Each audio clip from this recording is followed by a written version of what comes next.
Perkenalkan, nama saya Evan Giovian dari kelas 04 SIFM 001 dengan NIM 221011750173.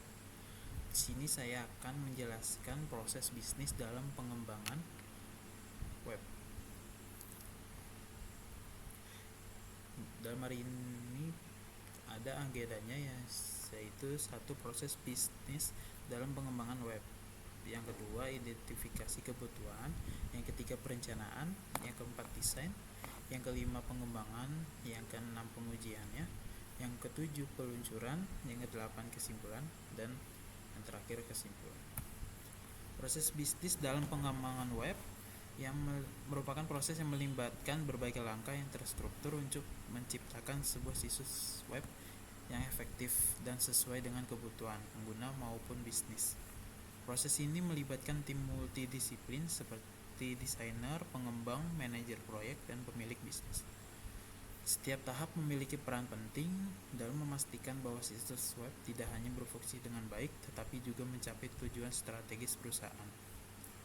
Dalam agenda ini, kita akan mengulas setiap langkah-langkah yang diperlukan dalam proses pengembangan web. Langkah pertama dalam pengembangan web adalah memahami proses bisnis yang mendasari.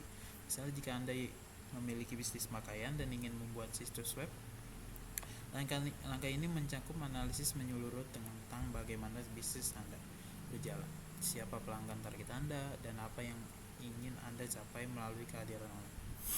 Dalam contoh ini, saya ingin menciptakan toko online yang mempermudah pelanggan membeli pakaian dengan nyaman sambil meningkatkan efisiensi operasional dengan sistem mendukung pengelolaan inventaris dan pelacakan penjualan.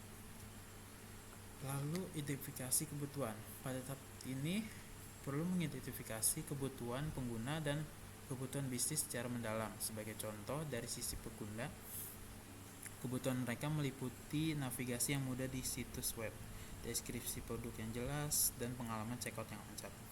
Dari sisi bisnis, kebutuhan saya mencakup sistem back-end yang dapat mengelola data produk, laporan penjualan, dan integrasi dengan berbagai metode pembayaran seperti kartu kredit, e-wallet, atau bahkan transfer bank. Proses ini biasanya melibatkan wawancara dengan pemangku kepentingan dan survei pelanggan untuk memahami kebutuhan mereka. Lalu ada perencanaannya. Setelah diidentifikasi kebutuhan, langkah selanjutnya adalah membuat perencanaan yang rinci. Misalnya, saya bisa menentukan bahwa pengembangan situs web yang akan memakan waktu 3 bulan dengan jadwal yang terstruktur. Tim proyek kemudian dibagi berdasarkan peran, seperti desainer yang akan menangani elemen visual dan developer yang akan fokus pada sisi teknis seperti coding dan pengintegrasian API. Selain itu, saya akan memutuskan teknologi apa yang akan digunakan. Misalnya React untuk front-end, Node.js untuk back-end, dan MongoDB untuk manajemen database. Lalu untuk desain, dimulai dengan pembuatan wireframe yang menggambarkan tata letak dasar untuk halaman utama, halaman katalog produk, halaman detail produk, dan proses checkout. Setelah itu, desainer membuat mockup menggunakan warna, font, dan elemen visual lain yang sesuai dengan branding bisnis saya. Selanjutnya, prototipe interaktif dibuat untuk menguji pengalaman pengguna dan memastikan bahwa desain memenuhi kebutuhan pengguna sebelum masuk ke tahap pengembangan. Lalu proses selanjutnya yaitu pengembangan. Tahap ini melibatkan pengkodean penuh dari situs web saya. Tim front-end akan fokus pada pengembangan latar muka pengguna berdasarkan desain yang sudah dibuat. Sementara tim backend akan membuat API dan logika bisnis untuk mendukung fungsi situs web, seperti menyimpan data produk dan memproses transaksi. Dan contoh ini semua data seperti katalog produk, pengguna, dan pesanan yang akan disimpan di database MongoDB. Dan backend akan diintegrasikan dengan layanan pembayaran online untuk memastikan proses checkout berjalan mulus. Lalu selanjutnya ada peluncuran. Setelah semua pengujian selesai dan situs web siap digunakan, langkah selanjutnya adalah peluncuran.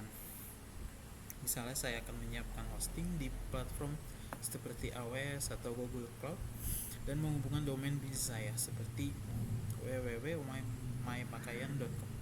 Peluncuran awal dapat dilakukan secara terbatas untuk tim internal atau sekelompok kecil pelanggan untuk mengidentifikasi masalah yang mungkin belum ditemukan selama pengujian.